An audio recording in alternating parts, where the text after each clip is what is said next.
Հակակոռուպցիոն դատարանում դատավոր Սարգիս Դադոյանի նախագահությամբ այսօր քննվում է Ռուսաստանաբնակ գործարար Սամվել Կարապետյանի կալանքի ժամկետը 2 ամսով երկարացնելու միջնորդության քննությունը։ Քննչական կոմիտեն դատարան ներկայացված միջնորդության պահանջել է եւս 2 ամսով երկարացնել հունիսի 18-ից անազատության մեջ գտնվող Կարապետյանի կալանքի ժամկետը։ Նրան կալանավորեցին հունիսի 17-ին Newsket.am-ին տված հարցազրույցից հետո, որում նա անդրադառնալով վարչապետ Նիկոլ Փաշինյանի կողմից եկեղեցուն եւ հոգեվորականներին թիրախավորելու օրակարգին իր աջակցություններ հայտնել հայ առաքելական եկեղեցուն։ Քանի որ ես միշտ եղել եմ հայոց եկեղեցու կողքին ու հայ ժողովրդի կողքին, ունենալու եմ անմիջական մասնակցություն, եթե չհաջողվի քաղաքական գործիչներին, ուրեմն մենք էլ մեր ձևով ենք մասնակցելու այդ ամեն ինչին։ Լրատվամիջոցը հարցազրույցը տեղադրելիս մասնակցել բառի փոխարեն օգտագործել է միջամտել բառը, որի նույն օրը հաջորդել է վարչապետ Նիկոլ Փաշինյանի հակադարձող գրառումը։ Ասում է մենք մեր ձևով ենք միջամտելու, հիմա ես քեզ իմ ձևով կմիջամտեմ։ Սահակ, ավելի ճիշտ ձեզ Facebook-յան իր էջում գրել է Փաշինյանը։ Ապա Կարապետյանը ձերբակալվել է, նրան մեղադրանք է ներկայացվել քրեական օրենսգրքի 422-րդ հոդվածի 2-րդ մասի հատկանիշներով։ Այն է իշխանությունը զավթելուն, տարածքային ամբողջականությունը խախտելուն, ինքնիշխանությունից հրաժարվելուն կամ սահմանադրական կարգը բռնի տապալելուն ուղղված հրապարակային կոչը։ Հեծը զրկվեց գործունեության լիցենզիայից, դադարեցվեց Հեցի Տաշիր կապիտալ ընկերությանը տրված լիցենզիան։ Հանրային ծառայությունները կարգավորող հանձնաժողովը հենց նոր նման որոշում կայացրեց 3 օր տևած քննարկումից հետո։ Վերջին 24 ժամվա ընթացքում Թուրքիայի 3 նահանգներում մոտ 140 մարդ հոսպիտալացվել է սննդային թունավորման կասկածանքով։ Տրապիզոնի նահանգի Դոլայլի շրջանում հարսանեկան հյուրերը հիվանդացել են հավի փլավ եւ խաղողի սարմա ուտելուց հետո մոտ 100 վիրավոր հոսպիտալացվել է Սյուրմենեի հիվանդանոց եւ շարունակում է մնալ հսկողության տակ, կյանքին սպառնացող իրավիճակ չկա, հայտնել է հեռուստաալիքը։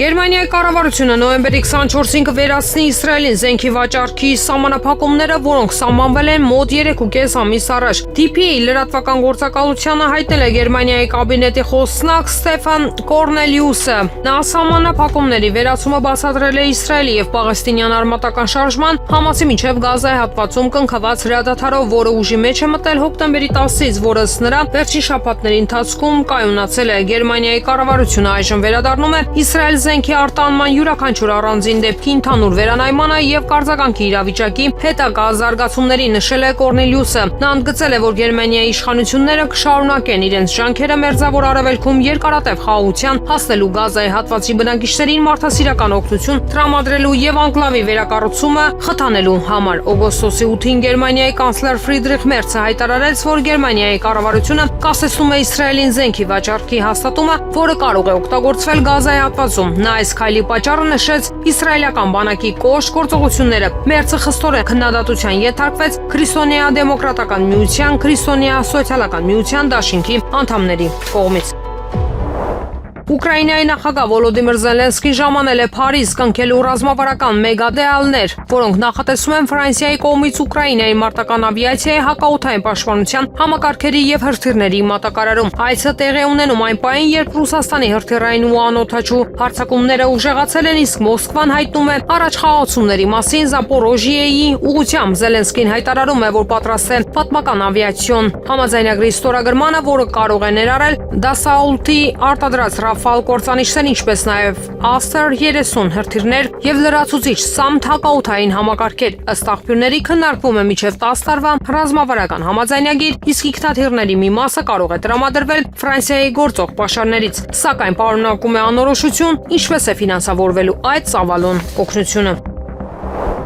Դանիայի Օլբորգ օդանավակայանի վերևի օդային տարածքը Կիրակի երեկոյան կարճ ժամանակով փակվել է անօդաչու թռչող սարքի կասկածելի առկայության պատճառով։ Երկուշաբթի նոյեմբերի 17-ի առավոտյան հյուսիսային Յուտլանդիայի ոստիկանությունը չի կարողացել հաստատել իր ներկայությունը օդանավակայանի մոտակայքում, հաղորդում է Ռիցաու լրատվական գործակալությունը։ Մեկ օր առաջ ոստիկանությունը սոցիալական ցանցերում հայտարարել էր, որ տեղյակ է, որ մեկ կամ մի քանի անօդաչու թռչող սարքեր կարող են նկատվել Օլբորգի օդանավակայանի տարածքում, հետևաբար իրավապահ մարմինները անցկացնում են ինտենսիվ հետաքննություն։ Ավելի ուշ Հյուսիսային Յուտլանդիայի ոստիկանության հերթապահ Մորտեն Աքսելսենը հայտարարեց, որ դեպքի վայրում գործողությունն ավարտվել է երկուշաբթի օրը ժամը 1:40-ին։ Դեռևս պարզ չէ, արդյոք անօդաչու թռչող սարքեր են նկատվել օդային տարածքում, նշել է նա։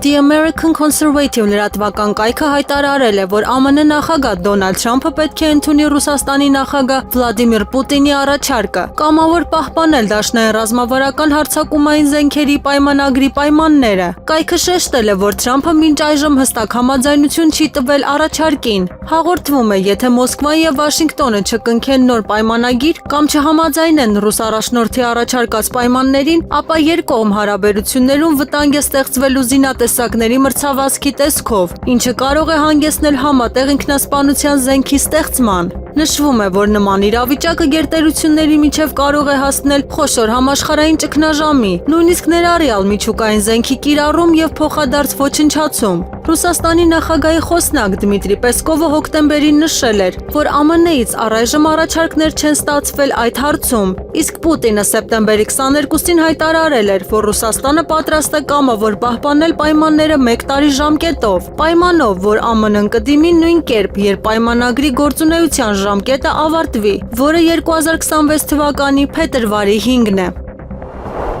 Գերմանիայում դժգոհություն է առաջացրել Ռուսաստանի ԱԳ նախարար Սերգեյ Լավրովի այն հայտարարությունը, որ Եվրոպայում հաճախ խախտվում են Նյուրնբերգյան դատավճիռները, որոնք արգելում էին նացիստական գաղափարախոսությունը։ Գերմանական News կայքը հայտնել է, որ Լավրովի խոսքերը մեծ արձագանք են առաջացրել երկրի քաղաքական եւ հանրային դաշտում, շոկային ընդունվելով մամուլում։ Նախարարը նշել էր, որ Նյուրնբերգյան գործընթացի հիմնարար սկզբունքները այսօր կասկածի տակ են դրվում եւ ընդգծել, որ դրանք ձևավորել են արդի միջազգային իրավունքի հիմքը։ Նա հիշեցրել է նաև, որ տրիբունալը սահմանել էր պատերազմական հանցագործությունների համար անպատժելիության բացառման սկզբունքը։ Գերմանական մամուլը նշել է, որ այս հայտարարությունները ընկալվել են որպես մեղադրանք Գերմանիայի հասցեին նացիզմի արմատախիլ անելու գործում անհետևողականության համար, ինչը առաջացրել է լայն հանրային քննարկում եւ վրդովմունք։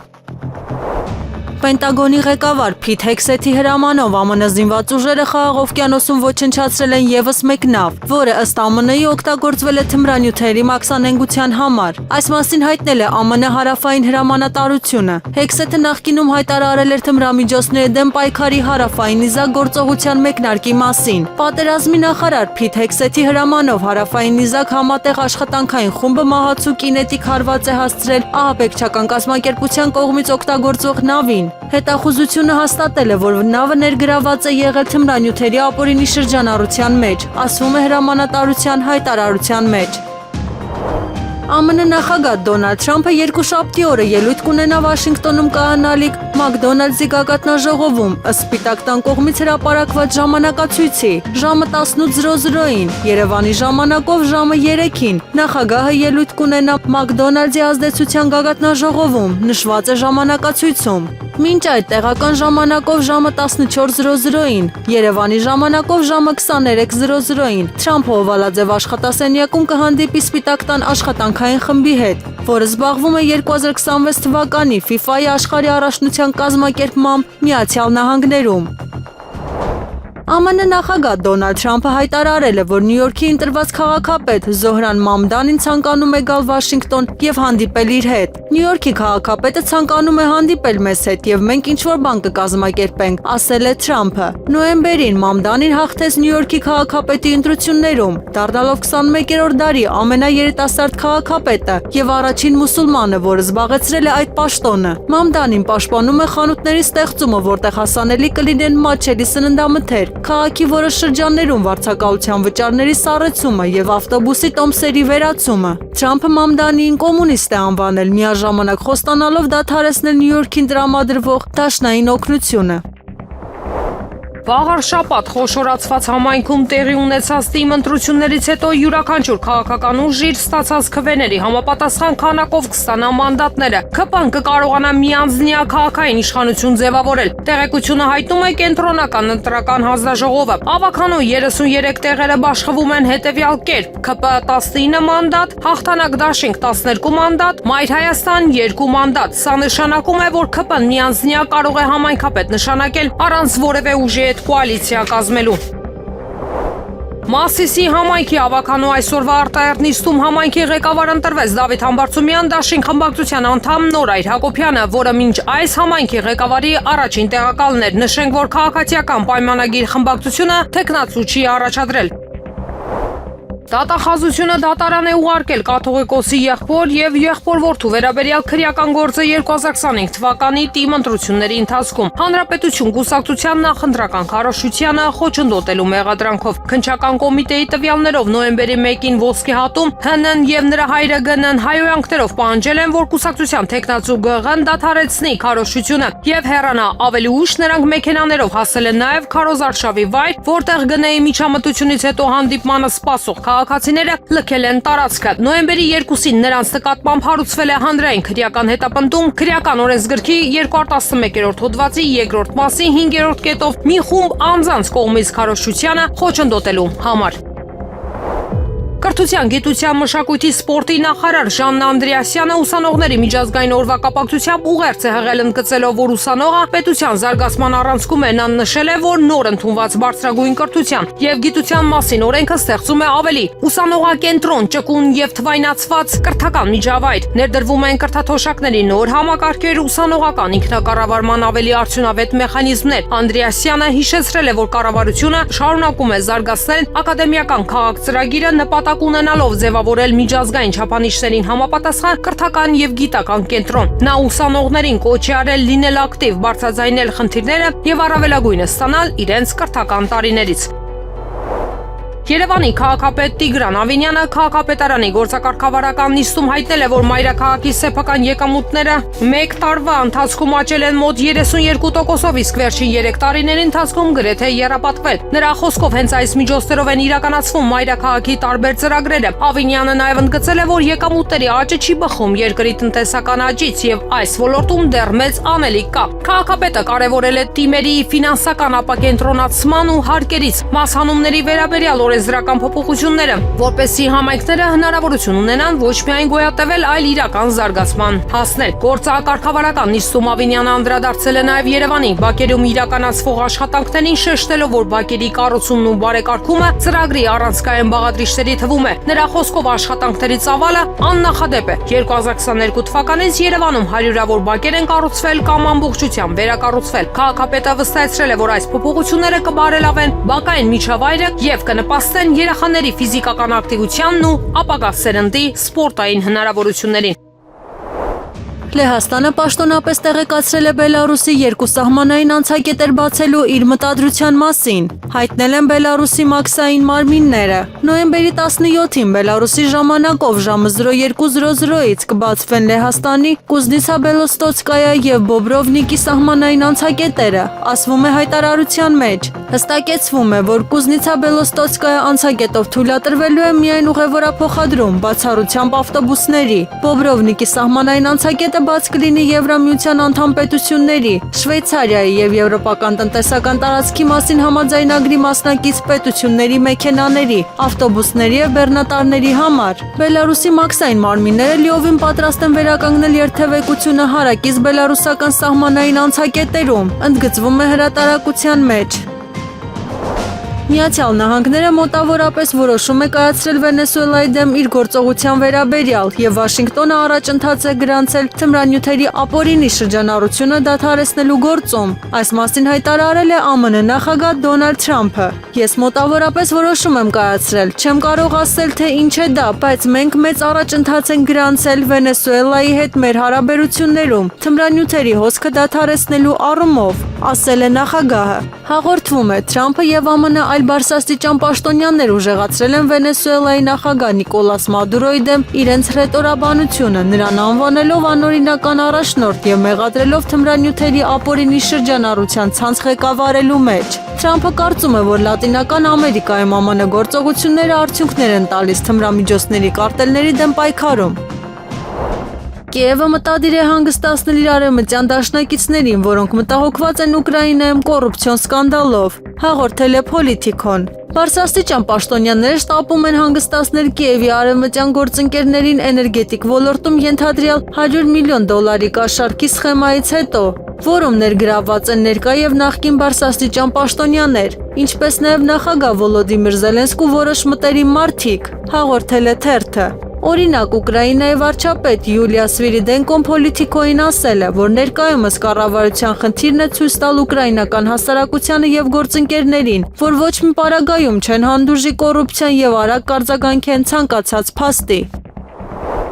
Բրիտանական հանրային հեռուստատեսությունը BBC նամակային ներողություն է հայտնել ԱՄՆ նախկին նախագահ Դոնալդ Թրամփին, սակայն հայտարարել է, որ նրա փաստաբանների կողմից ներկայացված ֆիլմի պատճառով դատական պահանջ ներկայացնելու իրավական հիմք չկա։ Ֆիլմը, որը ցուցադրվել էր BBC-ի Պանորամա ծրագրում 2024 թվականի նախագահական ընտրություններից առաջ, միացրել էր Թրամփի 2021 թվականի հունվարի 6-ի ելույթի հատվածներ, ստեղծելով տպավորություն, որ նա կոչ է արել բռնության։ BBC-ն ընդգծել է, որ ափսոսում է իր ֆիլմի խմբագրման եղանակի համար, սակայն չի ընդունում, որ այն կազմել է հիմնավոր հիմք պատվին վնաս պատճառելու համար։ Հեռուստաընկերությունը չի պատրաստվում կրկնահեռարձակել այդ նյութը։ Նույն ժամանակ երկու բարձրագույն ղեկավարներ, գլխավոր տնօրեն Թիմ Դեյվին եւ BBC News-ի տնօրեն Դեբորա Թերնեսը հրաժարական են ներկայացրել հեռուստաընկերության կողմից միակողմանիության մեղադրանքների ֆոնին։ Բրիտանիայի մշակույթի նախարար Լիզա Նենդին հավանություն է տվել ներողությանը, նշելով, որ BBC-ն չի պահպանել բարձրագույն ստանդարտները։ Ներկայում BBC-ն առանց մշտական ղեկավարության է, քանի որ կառավարությունը վերլուծում է հեռուստաընկերության ֆինանսավորման ապագան, այն գնահատելով որպես երկրի հաղորդակցային փափուկ ուժի կարևոր գործիք։ Ուկրաինացիները չեն մտահոգվում Ուկրաինայի առաջնորդ Վոլոդիմիր Զելենսկու հետ կապված հարցերով։ Պետության ղեկավարը քաղաքականապես կիսամեռ է, գրում է Die Welt հեռուստաալիքի լրագրող Քրիստոֆ Վաները։ Ինչ-ինչ պատճառներով Զելենսկու վիճակը կարծես թե որևէ մեկին քիչ է անհանգստացնում։ Կարծես մարդիկ սպասում են, որ նա ինչ-որ կերպ ինքնուրույն կկարգավորի կոռուպցիոն սկանդալը, ընդգծել է նա։ Վաների խոսքով, նրա գործընկեր լրագրողները նշում են, որ Զելենսկին քաղաքականապես կիսամեռ իշխանության բարձրագույն էշելոններում տիրող կոռուպցիայի ֆոնին։ Իտալիայի արտաքին գործերի նախարար Անտոնիո Տայանին վիրտուալ վեճի մեջ է մտել փոխվարչապետ տրանսպորտի եւ ենթակառուցվածքների նախարար Մատեո Սալվինիի հետ։ Սալվինիի Ուկրաինային աջակցելուց հրաժարվելու հայտարարության պատճառով հաղորդում է իտալական La Stampa թերթը։ Ի պատասխան փոխվարչապետի հայտարարության Տայանին հայտարարել է, որ Հռոմը կշարունակի աջակցել Ուկրաինային, որը շարունակում է ենթարկվել Ռուսաստանի հարձակմանը։ Միացյալ Նահանգները պետք է վերանայի Ուկրաինայի վերաբերյալ նախկին նախագահ Ջո Բայդենի օրոք կայացրած որոշումները։ Ուկրաինայում հակամարտությունն արդեն պարտված է, այս մասին X սոցիալական ցանցում հայտարարել է ԱՄՆ նախագահ Դոնալդ Թրամփի առաջին ժամկետի խորհրդական Մայքլ Ֆլինը։ Ուկրաինան պատերազմում պարտվել է եւ ԱՄՆ-ն պետք է վերանայի Բայդենի վարչակազմի օրոք կայացրած բոլոր որոշումները։ Սա աղետ է եւ մենք պետք է անհապաղ ելք գտնենք ԱՄՆ-ի համար, ընդգծել է նա։ Ճապոնիայի նոր վարչապետ Սանաե Տակայիչին ասել է, որ օրական քնում է ընդամենը 2-ից 4 ժամ։ Վերջերս նա աշխատակազմի նիստ է նշանակել գիշերը ժամը 3:00-ին խորհրդարանական նստաշրջանին նախապատրաստվելու համար, գրում է Japan Times-ը։ Հիմա ես քնում եմ մոտ 2 ժամ, առավելագույնը 4, զգում եմ, որ դա վնասակար է մաշկիս համար, ասել է Տակայիչին օրենսդիրների առջև ելույթ ունենալով։ Ըստ Japan Times-ի վարչապետի հայտարարությունը հնչել է կառավարության կողմից տնտեսական աճը խթանելու նպատակով աշխատողների համար արտաժամի աշխատանքի սահմանաչափը բարձրացնելու քննարկումների ֆոնին։ Մեղրիում նոր բուժ ծառայություններ ներդնելու աշխատանքները մեկնարկել են։ Այդ մասին հայտում է Հայաստանի Հանրապետության առողջապահության նախարար Անահիտ Ավանեսյանը Facebook-ի իր էջում։ Անահիտ Ավանեսյանը գրառմանակից նաև տեսանյութ է հրապարակել։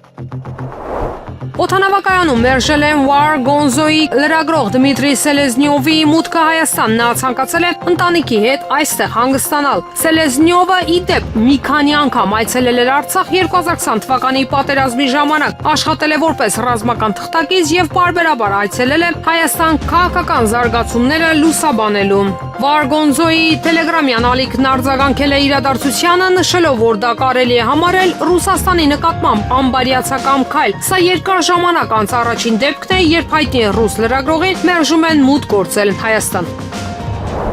Մասիսի համայնքապետ Դավիթ Համբարձումյանը Նուբարաշենք հրյակատարողականից գրում է, որ ոչ մի իրավիճակ չի կարող կտրել մարդուն իր ճանապարհից ու նպատակից։ Նա ընդգծում է, մարդը կորցնում է ուժը միայն այն ժամանակ, երբ հրաժարվում է ինքն իրենից, իսկ ես հրաժարվելու ոչինչ չունեմ։ Նա նշում է, որ պայքարը մարդու ներքին աշխարհում է, ամենակարևոր պայքարը մարդու ներսում է, իր համոզմունքի, իր ազնվության, իր սկզբունքի հետ։ Իր խոսքով այդ ներքին պայքարում ամեն օր ավելի է ամրանում։ Համբարձումյանը գրում է նաև նրանց մասին, ովքեր դրսում սպասումով եւ հավատով կանգնած են։ Տեսնում եմ այն վստահությունը, որ պահում է մարդու կենսունակ, նույնիսկ երբ փորձությունները կուտակվում են։ Նա շեշտում է սկզբունքներին հավատարիմ մնալու կարևորությունը, ուղիղ կանգնելը նախ եւ առաջ ներսի գործողություն է, սկզբունք ունեցող մարդը անսասան է մնում ամեն տեղ։ Ինքը իրեն նկարագրում է որպես մարդ, ով գիտի իր արժեքը, իմ ձայնը չի կարող ճնշվել, որովհետեւ այդ ձայնը ծնված է պատասխանատվությունից։ Ի վերջո նա ասում է, որ իր բառերը դարձել են քայլեր, որոնք տանում են դեպի արդարություն։ Արդարությունը երբեք չի գալիս արագ, բայց այն միշտ գալիս է։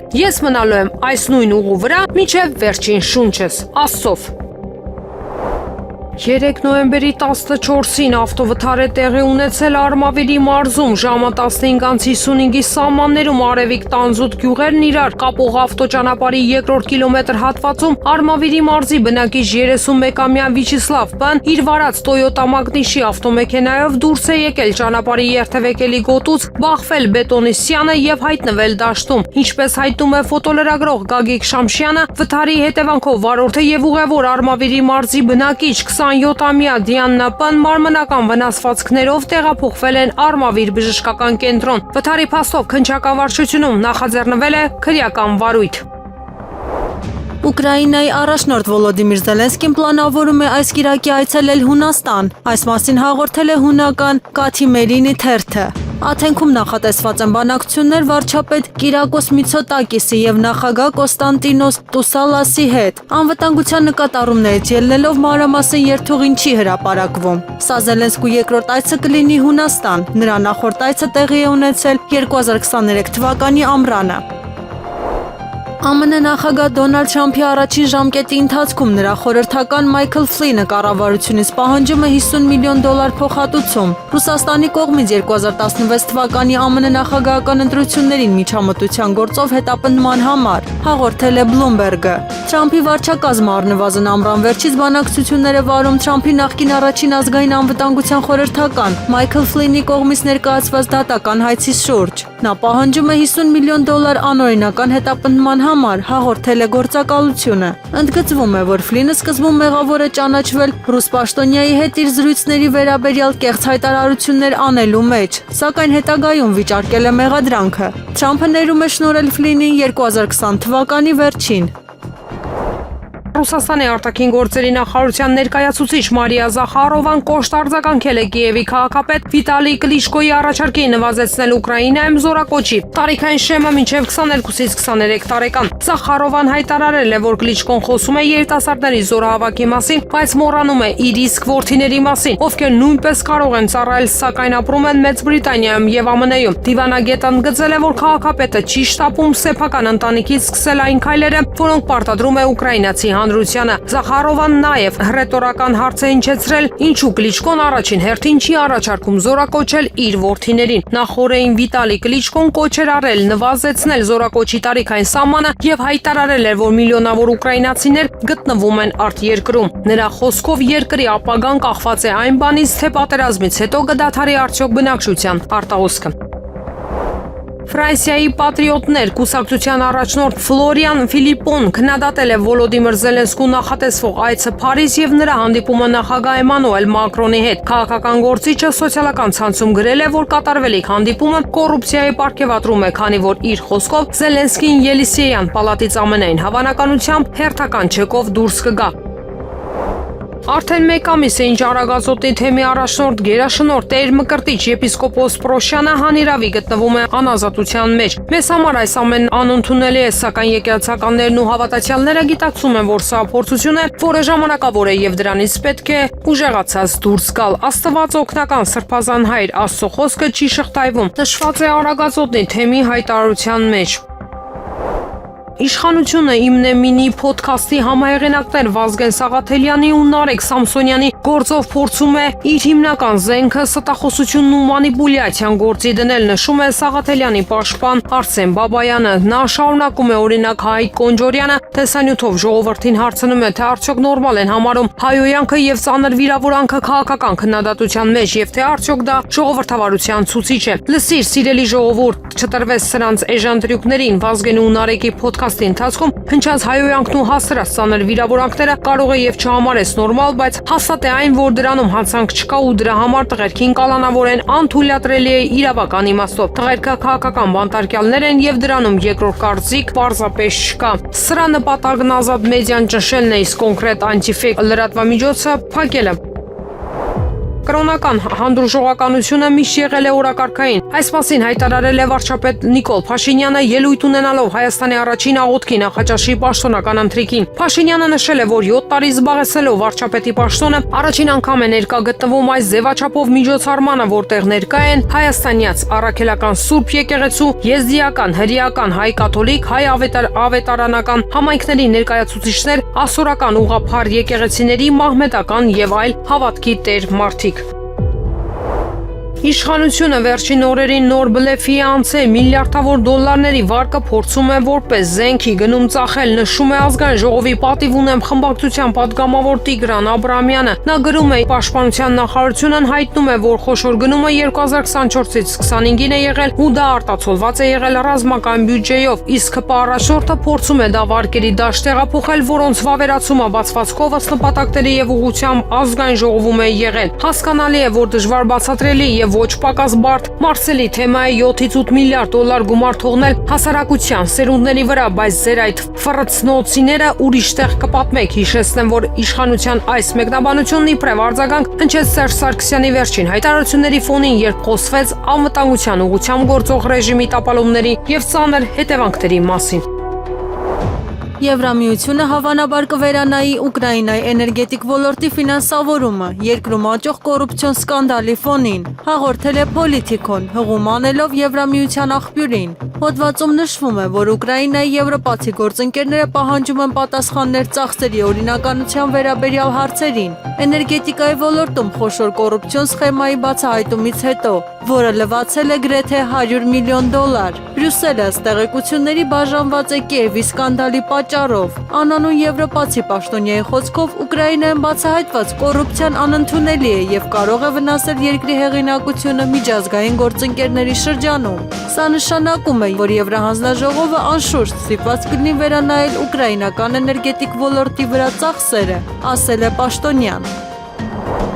Եվրամիությունը կվերացնի ռուս ճանապարհորդների համար սահմանափակումները ուկրաինական հակամարտության ավարտից հետո։ Այս մասին հայտնել է The Economist պարբերականը։ Ներողություն եմ խնդրում որոշ ռուսներից, ցանկացած այլ արդյունք եվրոպացիներին անհույս միամիտ կթվա, հայտնել է խմբագրականը։ Նա հավելել է. մենք ձեզ բոլորիդ կհրավիրենք, երբ Ուկրաինայում հակամարտությունն ավարտվի։ Ինչպես նշել է Ռուսաստանի արտաքին գործերի նախարարության խոսնակ Մարիա Զախարովան, Ռուսաստանի քաղաքացիների համար բազմակի մուտքի շենգենյան վիզաների տրամադրումը սահմանափակելը Եվրոպային ինքնասպանության է տանում։